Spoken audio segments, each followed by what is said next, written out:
जय राम कृष्ण हरि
हार गया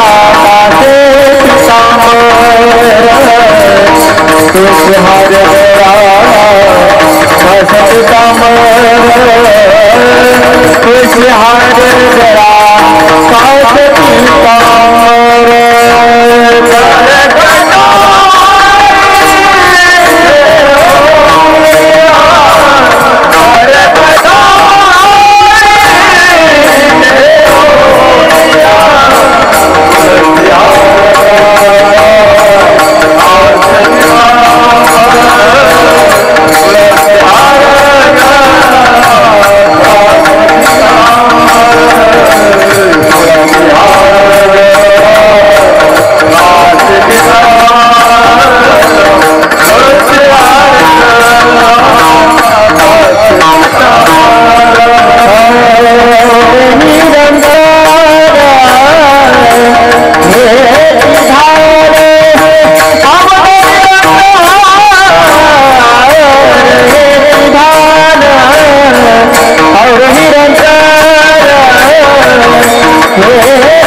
तुळसी हार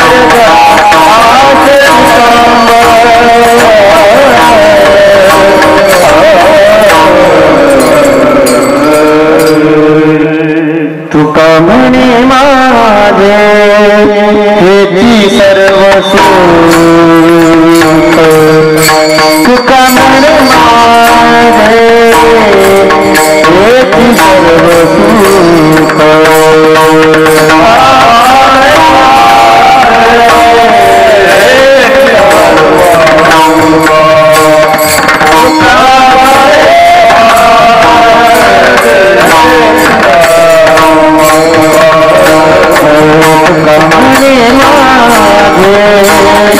हेती सर्व सुख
तुका म्हणे माझे हेती सर्व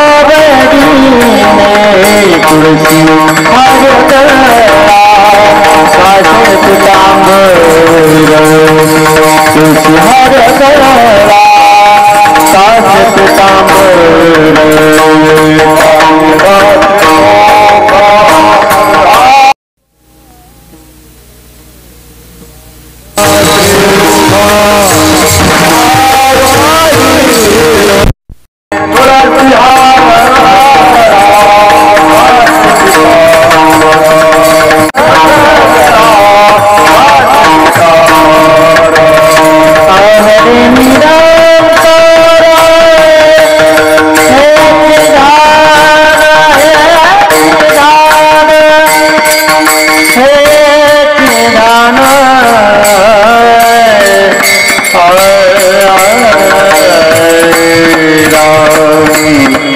तुळसी हार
ऋतुकाल हेमंत नक्षत्र ऋतुकाल हेमंत नक्षत्र ऋतुकाल हेमंत नक्षत्र ऋतुकाल हेमंत नक्षत्र शुक्ल पक्ष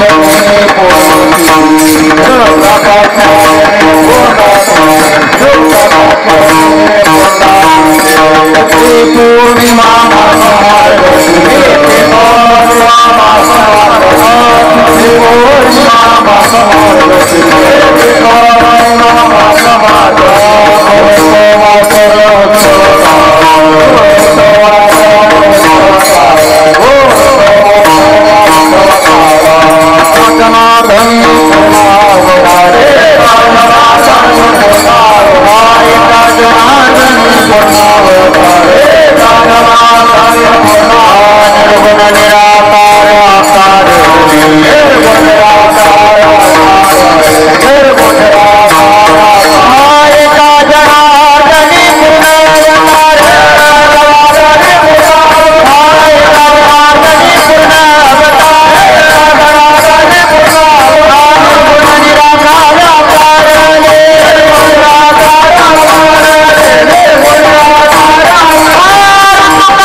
विश्व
विश्वतारावया अत्रीची अनुसया गरोदर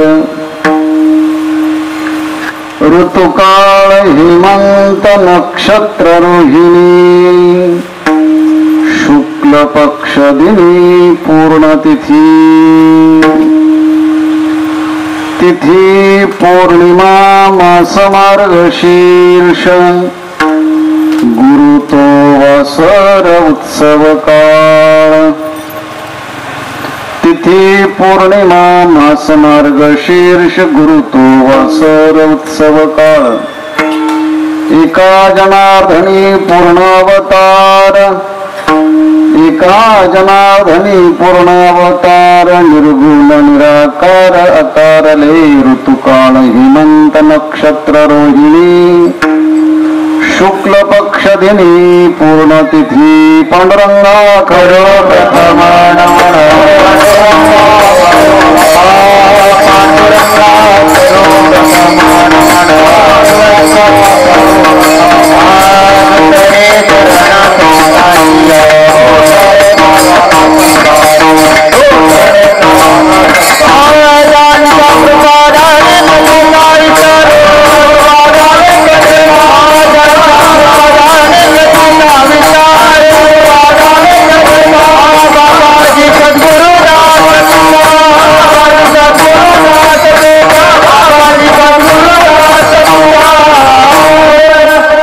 पांडुरंगा करो प्रथम नमन दुसरे चरणा संतांशिया त्यांच्या कृपादाने कथेचा विस्तारू बाबाजी सद्गुरु दास तुका पूर्ण अवतार असणारे भगवान दत्तात्रयांच्या जयंतीच्या निमित्तानं कीर्तनामध्ये होत असणारं हे कीर्तन आणि ह्या कीर्तनासाठी संत श्रेष्ठ एकनाथ महाराजांचा दत्तात्रयांच्या जन्माची परिस्थिती आणि वस्तुस्थिती सांगणारा अभंग आहे. विठ्ठल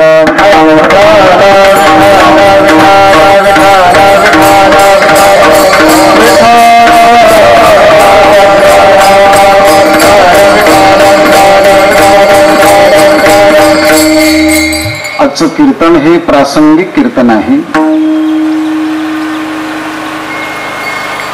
भगवान दत्तात्रयांचा जन्मोत्सव साजरा करण्यासाठी आपण कीर्तनासाठी उपस्थित आहोत. पवित्र अंतःकरणाने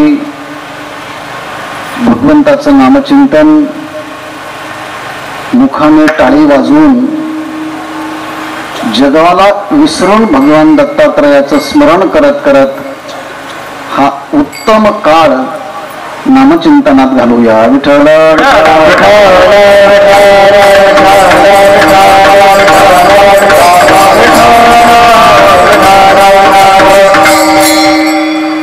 आज मोठं भाग्य आहे. दत्तात्रय भगवंताच्या जन्म उत्सवाच्या साठी आपण इथे ज्यांच्या घरी कीर्तन करत आहोत त्यांचं नावही दत्तात्रयच आहे. असे बाबा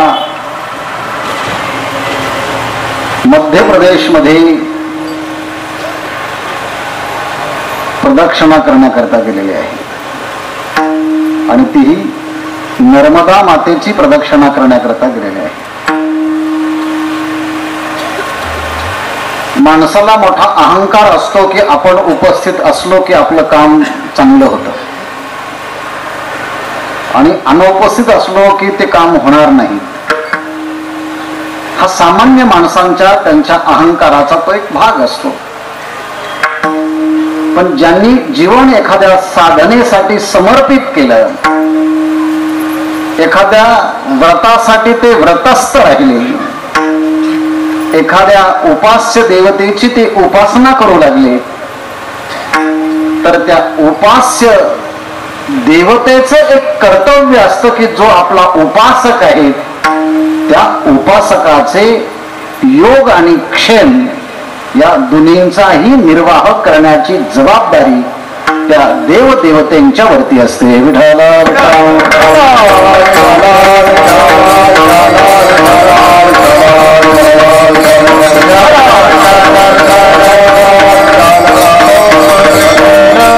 आणि जेव्हा उपासक किंवा साधक केलेला नेम पूर्ण करण्याकरता असमर्थ असतो तेव्हा तो उपासक त्या देवतेला प्रार्थना करतो. केला नेम पालवी माझा, केला नेम पालवी माझा,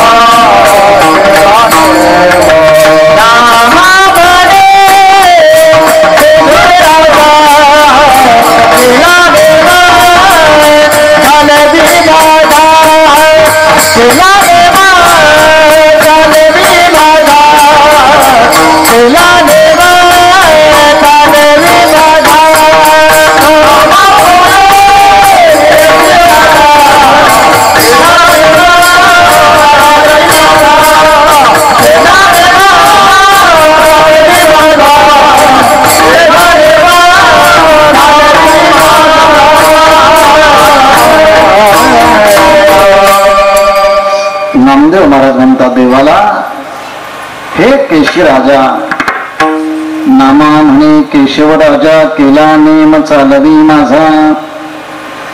नामदेव महाराजांच्या घरातले 15ही लोक एकाच वेळेस भगवंताच्या चरणारविंदी समर्पित झाले. 14 एकीने नंतर समाधी घेतली आणि तिच्या उदरी असलेला एक छोटासा बालक, ती सून कल्याणच्या बाजूला तिकडे होती, ती नंतर आली नामदेव महाराजांची आणि तिने प्रार्थना केली की आता सगळ्यांनी समाधी घेतली, मी सुद्धा घेणार आहे. पण त्याच्या अगोदरच नामदेव महाराजांनी सांगितलं होतं की आमचा परमार्थाची ही जी परंपरा आहे ना ती चालवावी. आणि म्हणून अजूनही एका मुलाची परंपरा नामदेव महाराजांच्या पासून पंढरपुरामध्ये नामदास घराण्याकडे आहे. नामदेव महाराजांचं जे घराणं आहे त्याला नामदास घराणं असं म्हणतात. आणि त्या घराण्यातले लोक सांगतात एक 15 दिवसाचं मुलगा भगवंताला समर्पित केलं होतं आणि सांगितलं होतं की आमची परंपरा तेव्हा तू चालव बरं का. मी सांगत होतो याकरता की सामान्य माणसं स्वतःच्या कर्तृत्वाचा अहंकार धारण करतात आणि मी करेल तरच होईल आणि नाही केलं तर होणार नाही. पण अध्यात्मामध्ये असं नाही आहे, स्वतःला वजा करा काम सुरू होतं.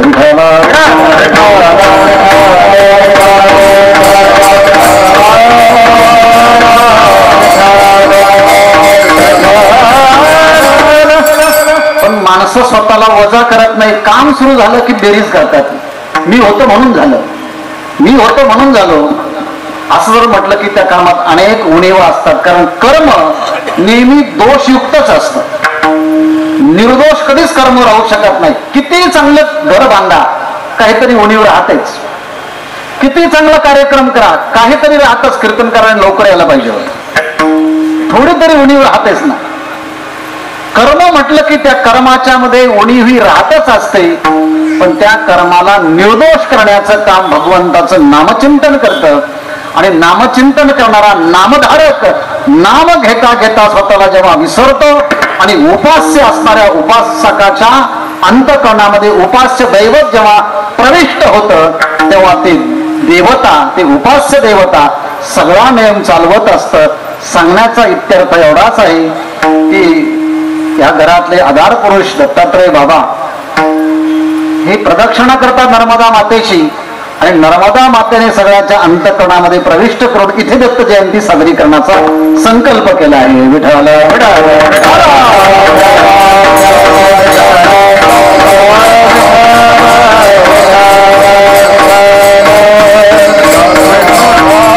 नर्मदा माता ही जागृत देवस्थान आहे, जागृत देवता आहे.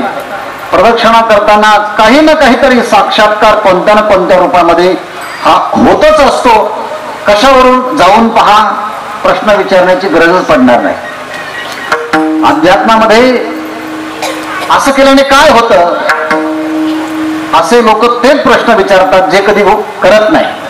माळ घातल्याने काय होतं, न घालणारे विचारतात. घालून पहा, परिणाम करेल. म्हणून माणसाने उपासक व्हावं, उपासना करावीत आणि सगळे नियम चालू राहतात. त्यांच्या पश्चात, दत्तात्रय बाबांच्या पश्चात त्यांचे दोन्ही सुपुत्र नवनाथजी ना, आणि दुसरे अशोक, एक मिलिटरी मध्ये आहेत. फारशी मला माहिती मिळाली नाही, पण 2 मिनिटांमध्ये तेवढी माहिती घेतली. आणि म्हणून त्या मुलांकडे पाहिल्यानंतर एकाच वाक्याची आठवण होते, धन्य माता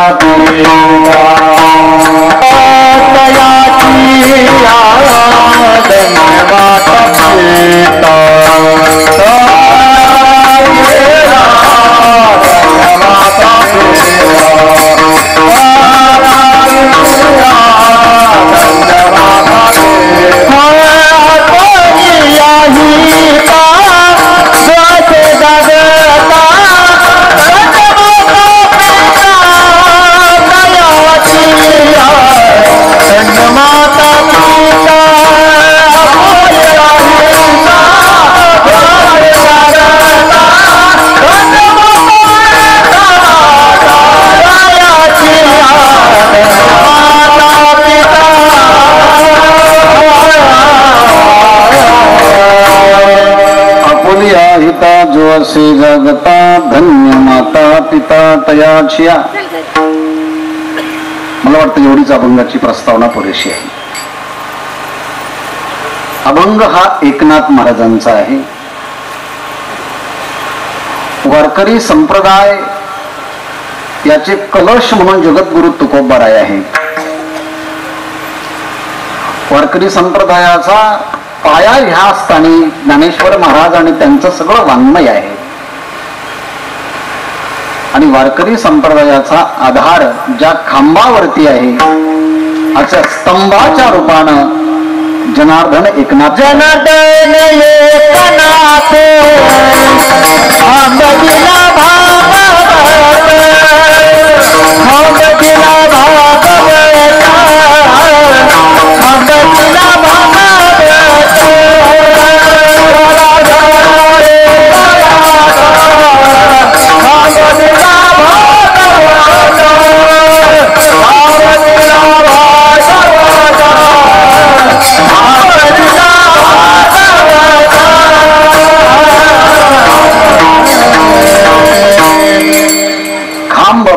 स्तंभ म्हणा, तो जेव्हा उभा राहतो तेव्हा इमारत उभी राहते, मंडप उभा राहतो, घर उभा राहते.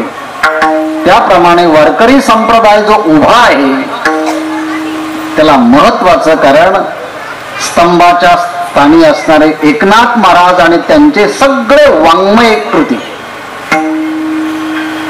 एकनाथ महाराजांनी श्रीमद भागवताच्या एकादश स्कंदावरती जे भाष्य केलं ते एकनाथी भागवत, आणि त्याच्या ओव्या संख्या देखील 18,000 आहेत. भागवताचे श्लोक 18,000 आहेत एकूण 12 स्कंदाच्या मध्ये. पण एकनाथ महाराजांनी अगदी छोटा असणारा स्कंद म्हणजे 11वा अध्याय, 11वा स्कंद, त्या स्कंदावरती भाष्य केलं आणि त्याही 18,000 ओव्या लिहिल्यात. आणि म्हणून वारकरी संप्रदायाच्या मध्ये भागवत शब्द उच्चारला की एकनाथी भागवत हेच समोर येतं. आणि अशा एकनाथ महाराजांचं वाङ्मय, संत परंपरेमध्ये सगळ्यात जास्त वाङ्मय कोणाचं असेल तर ते एकनाथ महाराजांचं. विठ्ठल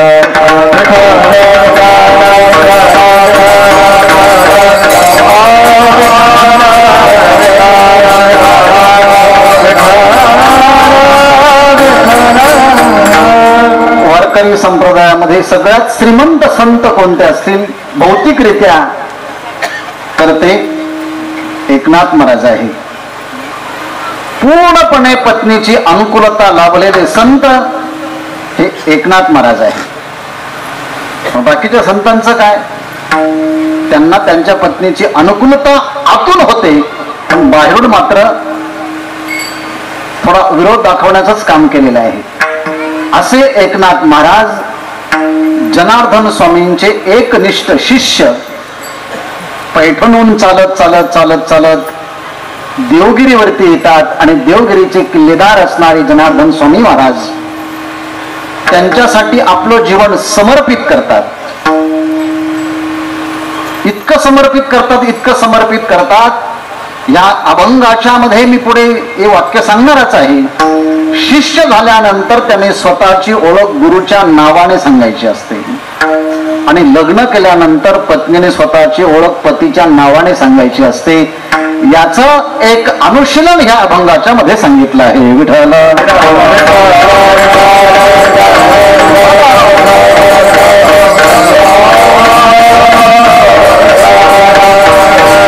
जनार्दन स्वामी महाराजांना एकनाथ महाराजांनी एवढं जीवन समर्पित केलं की एकनाथ महाराज एक दिवस जनार्दन स्वामी समाधीस्थ असताना परकीय आक्रमण झालं आणि संरक्षणासाठी असणारे एकनाथ महाराज बाहेर पडले. जनार्दन स्वामींचे कपडे घातले, हातामध्ये तलवार घेतली, घोड्यावरती स्वार झाले आणि शत्रूंना परास्त करून पुन्हा आले. त्या दिवशी स्वामीजी समाधीतून बाहेर आल्यानंतर लोक म्हणू लागले, आज तुम्ही काय युद्ध केलं, शत्रूला कसं परास्त केलं. तेव्हा एकनाथ महाराज अगदी शांत चित्ताने बाहेर ऐकत होते. पण जनार्दन स्वामीने सांगितलं, मी तर समाधीमध्येच होतो. लोक म्हणू लागले, नाही नाही नाही, तुम्ही प्रत्यक्ष बाहेर होता युद्ध करताना, आम्ही पाहिलं आहे. मग खरा पडताळणी घेतली असताना लक्षात आलं की स्वतः एकनाथ महाराज युद्ध करता गेले आणि बाहेर पडल्यानंतर जसे आपले गुरु दिसत होते तसेच एकनाथ महाराज दिसत होते. आणि तेव्हापासून गुरुच्या मध्ये आणि माझ्यामध्ये कोणताही भेद नाही हे सांगण्यासाठी स्वतःच्या नावातच बदल करून टाकले. एकनाथ महाराज होते, पण त्या दिवसापासून एका जनार्दनी या अभंगाची ओळ लिहिण्याकरता सुरुवात केली.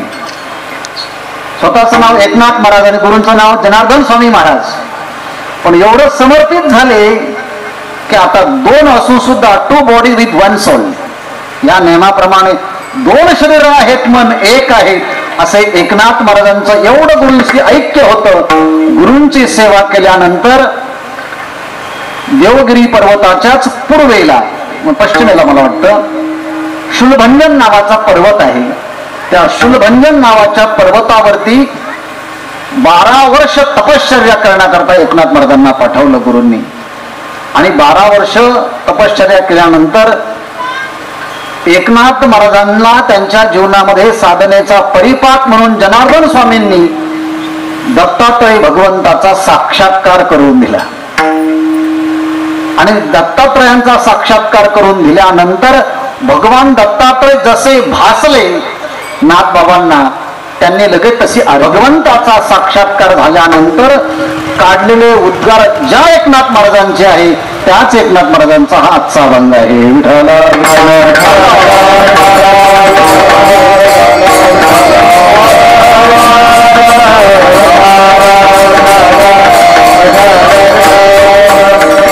म्हणून परमार्थिक माणसाला परमार्थाची खूप मोठी परंपरा असते बरं का.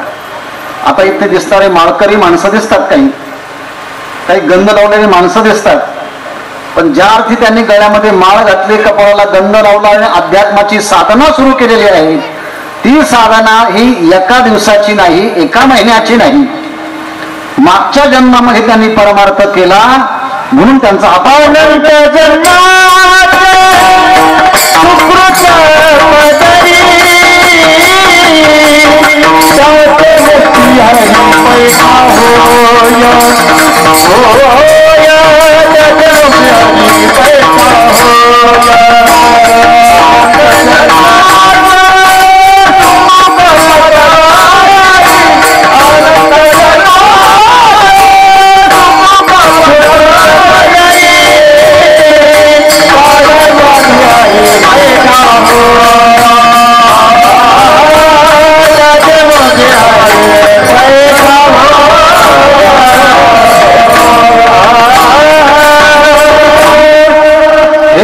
एकनाथ महाराजच सांगतात.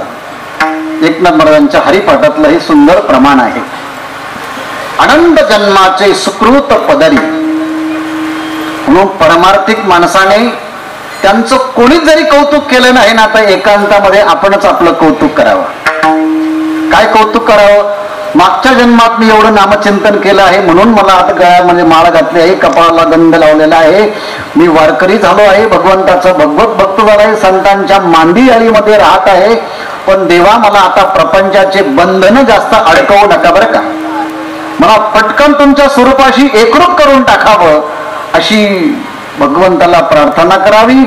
भगवंताने सांगितलंय हा माझ्याकडे यायला निघाला, पण अनेक जन्माच्या शेवटी कधीतरी माझ्या स्वरूपाला येऊन तो प्राप्त होतो. बहुनाम जन्मना म्हणते ज्ञानवान माम प्रपद्यते वासुदेव सर्वमिती स महात्मा सुदुर्लभा. म्हणून आपली परमार्थाची परंपरा ही अनंत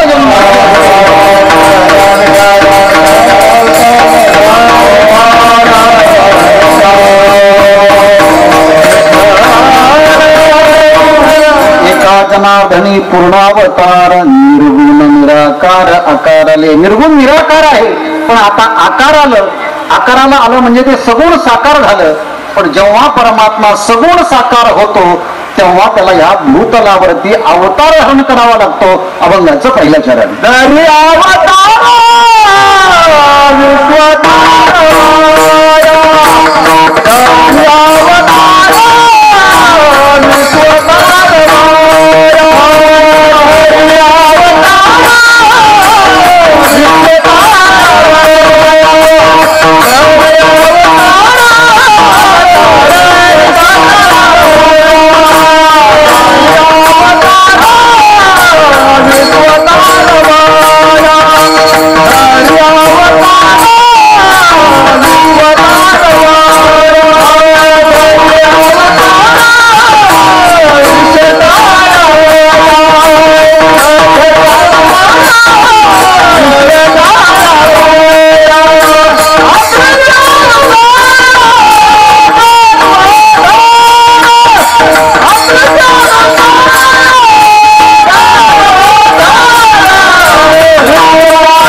कुणाची तरी आई वडील आहोत.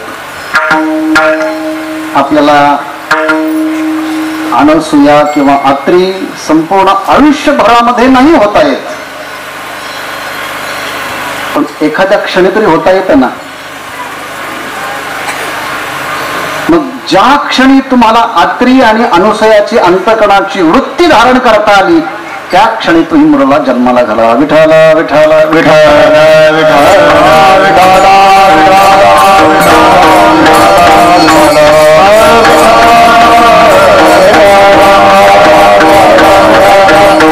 आणि म्हणून भगवान जेव्हा आले तेव्हा ते त्यांनी अवतार धारण केला. तृतरती म्हणजे करून जाणे, अव म्हणजे खाली. जो परमात्मा निर्गुण निराकार होता तो सगुण साकार झाला. वरून खाली येणं म्हणजे आपल्या स्वरूप स्थितीवरून जग कल्याणाकरता खाली येणं याला अवतार असं म्हणतात. म्हणून एकनाथ महाराज म्हणतात धरी अवतार. अवतार धारण करण्याकरता कोणीतरी प्रार्थना करावी लागते. प्रार्थना करून ज्यांना अन्न जातं त्यालाच अवतार म्हणतात.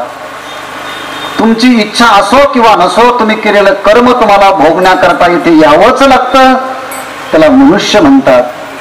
आणि जगाचं कल्याण व्हावं याकरता ज्यांच्या अंतःकरणामध्ये दया उत्पन्न होऊन जे भूतलावरती येतात त्यांना संत म्हणतात. बुडतसे जन न देखरे डोळा येतो कळवळा म्हणूनिया. आणि म्हणून भगवान दत्तात्रयांचा अवतार व्हावा याकरता सगळ्याच देवदेवतांनी प्रार्थना केली की आपण 3 स्वरूपाने एकत्रित येऊन जन्माला यावं. म्हणून ती कथा सांगणार नाही मी तुम्हाला. थोडक्यामध्ये त्यांनी परीक्षा जी पाहिली मग ती अवताराला आले. त्यातून एकच समजून घ्यायचं आहे की मोठं होताना परीक्षा द्यावी लागते एवढं. आणि मग याप्रमाणे भगवान दत्तात्रयाने अवतार घेतला. धरी अवतार विश्व तारावया. पण कुठे घेतला, कसा घेतला, कधी घेतला, तर त्याकरता पुढचा संदर्भ आहे. अत्रीची अनुसया गरोदर. मग अशी एक वाक्य म्हटलं होतं की लग्न केलं असेल तर आपली स्वतःची ओळख पतीच्या नावाने असावी. जर तुम्हाला विद्या शिकायची असेल तर तुम्ही कोणाकडनं शिकता हे पहिल्यांदा सांगितलं पाहिजे की आम्ही यांच्याकडनं शिकतो. म्हणून ही गुरुकुल पद्धत आहे. वात्सल्य गुरुकुल संस्था जी आहेत ना याकरता आहे की आम्ही कोणाकडे शिकतो आहोत. म्हणून अध्यात्मामध्ये तुम्ही कोणाकडनं शिकतात त्या गुरूंचं नाव अगोदर सांगायचं असतं. परंतु आता माणसं स्वतःच नाव सांगतात. शाळेत लिहिताना सुद्धा विचारताना सुद्धा नाव विचारलं की स्वतःचं नाव सांगतात. मग विचारायला लागतं आडनाव काय आहे. मग तो स्वतःचं नाव आणि आडनाव सांगतो. मग तुला वडील असतील ना रे बाबा. हा आहे ना. मग ते पण नाव सांग. मग ते पण नाव सांगावं लागतं. मग स्वतःचं नाव, वडिलांचं नाव, आडनाव. गुरु असेल तर मग गुरूंचं नाव त्यांच्याकडनं मी शिकतो हे सांगायला पाहिजे. ही आपली भारतीय सनातन संस्कृती आहे. नाहीतर बापाला काही कळालं नाही, कर्तृत्वाने एवढा मोठा मी झालो असं म्हणणारे आहेत ना.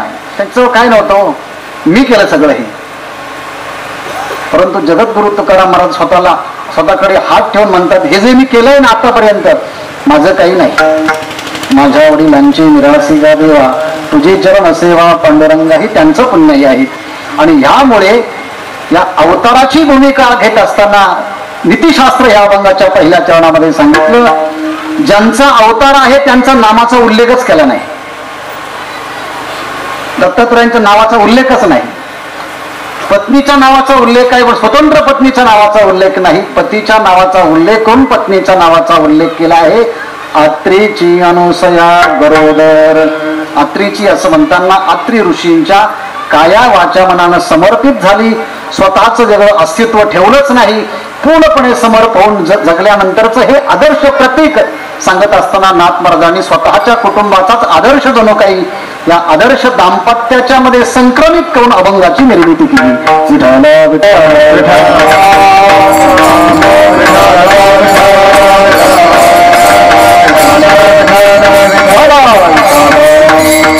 म्हणून अत्रीची अनुसया गरोदर. मग कोणताही जर वेळ असेल तर ती वेळ साधली गेली पाहिजे. म्हणून एखादा महापुरुष जेव्हा जन्माला येतात तर सृष्टीच्या मध्ये सगळे अनुकूलता असते. आणि जेव्हा या सृष्टीला विध्वंसक कोणी जन्माला यायला लागला तर सगळी प्रतिकूलता असते. जेव्हा दुर्योधन जन्माला आला तेव्हा म्हणतात की गाढव गावातली ओरडायला लागले. रक्ताचं सडे पडले, पाऊस पडला, त्यामध्ये कोल्हे ओळायला लागले होते. आणि म्हणून विदुराने सांगितलं की हा अतिशय वाईट आहे, याला संपवून टाका. पण दुर्योधन म्हटलं नाही नाही, माझा मुलगा आहे, मी त्याला कसा संपवू, तोच आम्हाला भविष्यात संपवणार आहे, त्याला मी आता कशाला संपवायचं. म्हणून त्याने ते संपवलं. अर्थात ते आपलं कर्म असतं. आणि भगवान श्रीकृष्ण जेव्हा जन्माला आले तर त्या काळामध्ये नद्या दुही थडे वाहत होत्या. आकाशामध्ये मंद मंद गर्जना मेघांची होत होती. अप्सरा नाचत होत्या, देवांगना नाचत होत्या. असे अनुकूलता तयार झाली होती. म्हणून भगवान दत्तात्रयांचा जन्म होत असताना कोणता वार होता, कोणती तिथी होती, कोणती नक्षत्र होते, याचा नामनिर्देश अभंगाच्या दुसऱ्या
ह्या दोन शब्दांच्या मध्येच वर्णन केलं कोणता ऋतू होता आणि कोणता काळ होता.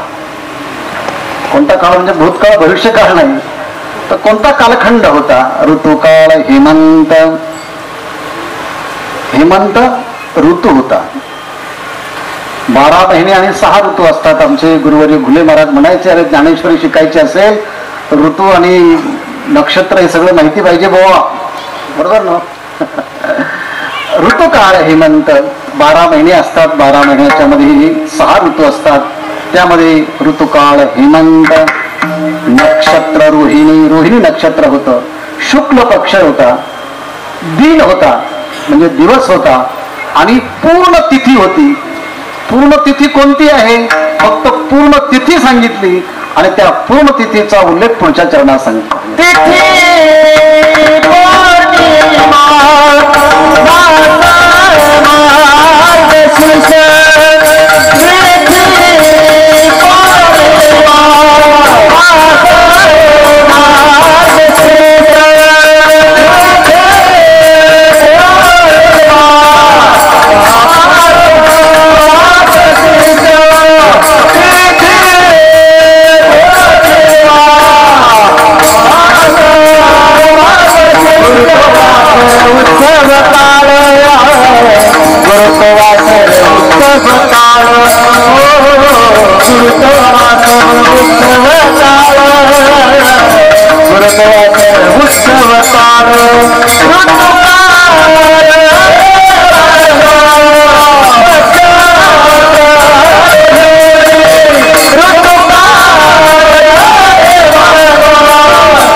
चरण झालं की आपण आपल्या हातामध्ये दिलेले जे काही फुलं आहेत ते भगवंताच्या वरती समर्पित करायची.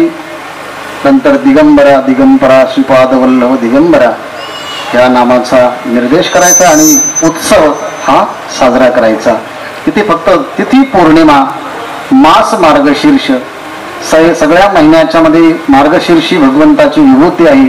मासा नाम मार्गशीर्षोहम असा उत्तम प्रकारचा मार्गशीर्ष महिना होता. तिथी पौर्णिमा होती, गुरुवार होता आणि उत्सवाचा काळ हा वासर काळ होता.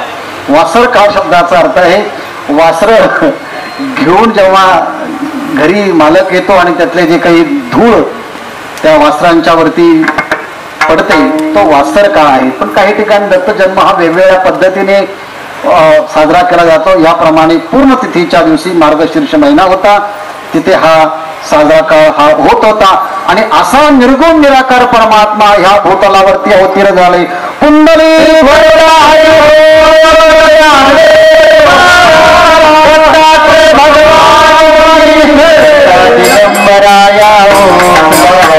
श्रीपाद वल्लभ दिगंबरा दिगंबरा दिगंबरा श्रीपाद वल्लभ दिगंबरा दिगंबरा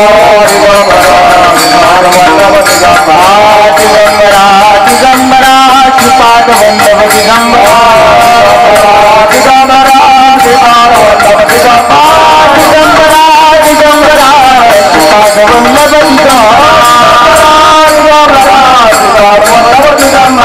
दिगंबरा दिगंबरा श्रीपाद वल्लभ दिगंबरा